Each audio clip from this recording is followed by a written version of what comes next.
আমার আপনার জন্য আল্লাহ রাব্বুল আলামিন যে সময় বরাদ্দ করে দিয়েছেন, এই সময় প্রতি মিনিটে মিনিটে, সেকেন্ডে সেকেন্ডে শেষ হয়ে যাচ্ছে। এই যে ঘড়ির কাঁটা, ঘড়ির সেকেন্ড দেখতে পাচ্ছি, এক এক এক সেকেন্ড করে কমছে।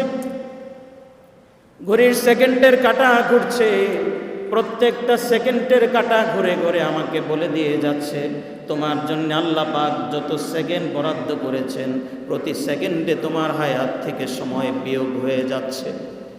তুমি তো বলছো তোমার বয়স বাড়ছে, আসলে তো তোমার বয়স বাড়ে না। আসলে আমাদের বয়স কি বাড়ে নাকি কমে? যতটুকু সময় আল্লাহ পাক বরাদ্দ করেছেন, সময় কমে যাচ্ছে। আমরা কেউ বলতে পারি না, কেউ জানি না আমার আপনার জন্য কতটুকু সময় আল্লাহ পাক বরাদ্দ করেছেন।